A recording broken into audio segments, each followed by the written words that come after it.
बच्चों, तो हम बायोमोलिक्यूल स्टार्ट करने जा रहे हैं अपनी last unit of your 12th class.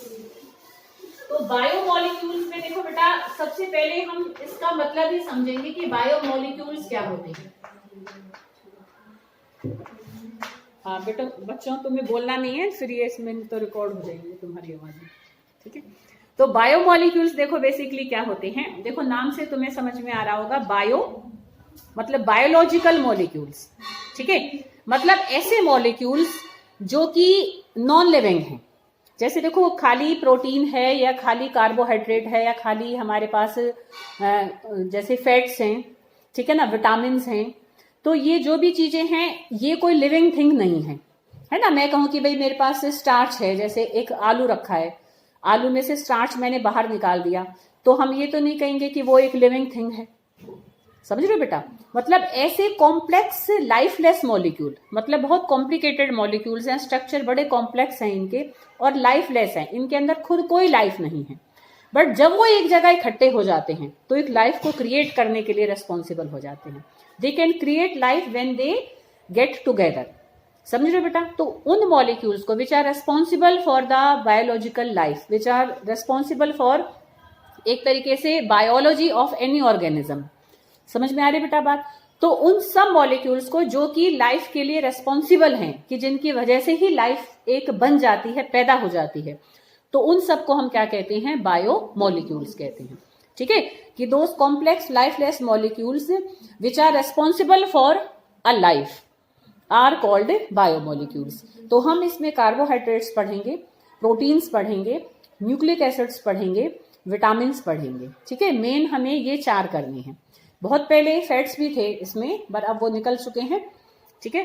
तो ये हमारे मेन, हमारे वैसे देखो ये 5 हमारे बायोमोलिक्यूल्स होते हैं, carbohydrates, proteins, nucleic acids, vitamin और मिनरल्स। फैट्स भी होते हैं वैसे, विटामिन मिनरल बहुत थोड़ी क्वांटिटी में हमें जरूरत होती है, बहुत स्मॉल अमाउंट में, बट जरूरत होती है। वो स्मॉल अमाउंट हमें नहीं मिलेगी तो बॉडी में उनकी डेफिशिएंसी, डिजीज होनी स्टार्ट हो जाती है, ठीक है। तो हम बायोमोलिक्यूल्स में सबसे पहले कार्बोहाइड्रेट्स को पढ़ेंगे। तो कार्बोहाइड्रेट्स को अगर हम केमिस्ट्री के अकॉर्डिंगली देखें तो क्या है कार्बोहाइड्रेट। बेसिकली देखो बेटा क्या होता है कि वो एक पॉलीहाइड्रोक्सी कंपाउंड होता है। पॉलीहाइड्रोक्सी मतलब उसमें बहुत सारे OH ग्रुप होंगे, ठीक है। अगर हम कार्बोहाइड्रेट्स को देखें, हाँ बेटा अभी भेज रही हूँ, बस मैं ये पहला पेज करा देती हूँ अभी। अरे ये एक साथ फ्लो में हो जाएगा, सुन ले अभी, तुम बोलो, मैं बस 2 मिनट की बात है, ठीक है। नहीं तो मैं वीडियो में बोल देती हूँ, जाके तुम वीडियो देख लेना, ऐसे भी कर सकते हैं, बताओ। नहीं तो तुम सुन लो, बस मैं सिर्फ पहला पेज ही कराऊंगी, ठीक है। देखो ध्यान से सुनो जल्दी से, कि कार्बोहाइड्रेट्स क्या होते हैं, पॉलीहाइड्रोक्सी कंपाउंड्स होते हैं। अब क्योंकि पीरियड बड़ा होता है ना, तो तुम कर सकते हो आराम से वैसे। तो पॉलीहाइड्रोक्सी कंपाउंड होते हैं हैविंग आइदर एल्डिहाइड ग्रुप और कीटोनिक ग्रुप। समझ में आ रही बेटा बात। देखो 3 कंडीशंस होती हैं किसी भी बायोमोलिक्यूल को कार्बोहाइड्रेट कहलाने के लिए। एक तो उसमें बहुत सारे OH ग्रुप होंगे, ठीक है। ऊपर से एक उसमें या तो CHO ग्रुप होगा या उसमें CO ग्रुप होगा, या एल्डिहाइड होगा या कीटोन होगा, ठीक है। और उसमें कम से कम भी एक कार्बन एटम कायरल होगा। कायरल समझते हो कि भाई जिसकी चारों बॉन्ड 4 अलग अलग ग्रुप या एटम से सेटिस्फाई होती हैं, ठीक है बेटा। तो ये 3 कंडीशन जो भी बायोमोलिक्यूल कंप्लीट करता है वो एक कार्बोहाइड्रेट कहलाता है, ठीक है।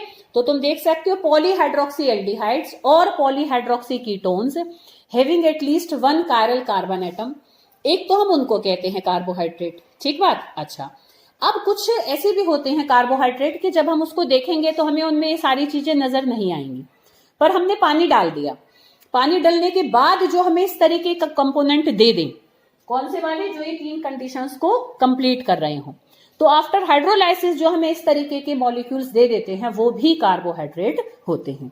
समझ में आई बेटा बात, कोई दिक्कत। तो ये कार्बोहाइड्रेट की डेफिनेशन है, खाली डेफिनेशन ही ये कई बार आई हुई है। तो अब हम इसकी क्लासिफिकेशन ऑफ कार्बोहाइड्रेट्स को देखने जा रहे हैं। तो हम इनको 3 कैटेगरी में डिवाइड करते हैं। एक मोनोसैकेराइड होते हैं, एक ऑलिगोसैकेराइड्स होते हैं और एक पॉलीसैकेराइड्स होते हैं।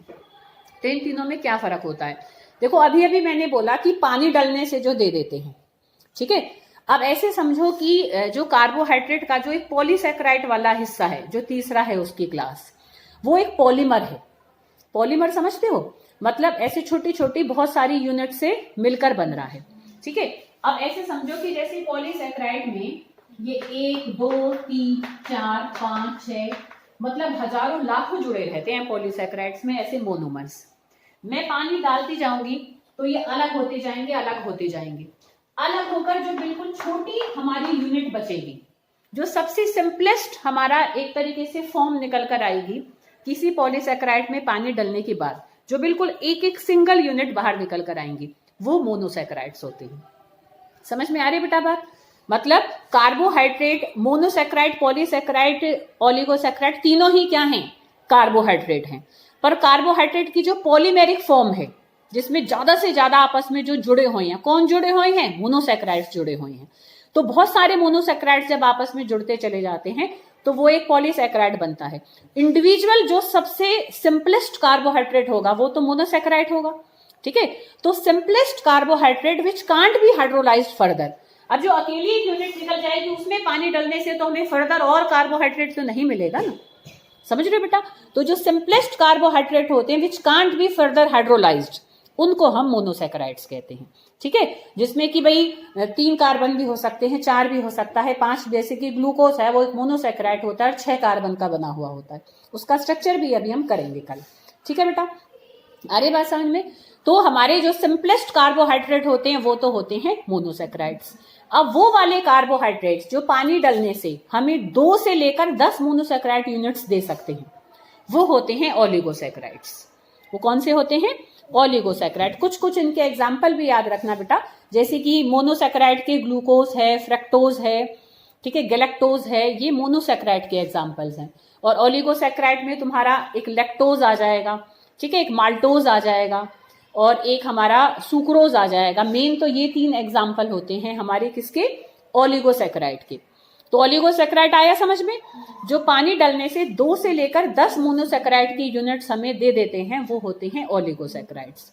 और जो पानी डालने से 10 से भी ज्यादा यूनिट्स दे, अब 10 से ज्यादा चाहे वो कितनी दे, चाहे लाखों दे, तो वो सब हमारे पॉलीसैकेराइड्स की कैटेगरी में आते हैं। समझ में आ गई बेटा बात? ठीक है, तो ये हमने थोड़ी इंट्रोडक्शन करी बायोमोलिक्यूल्स की, कि कार्बोहाइड्रेट्स की डेफिनेशन और उसका क्लासिफिकेशन देखा। आगे अब हम कल करेंगे।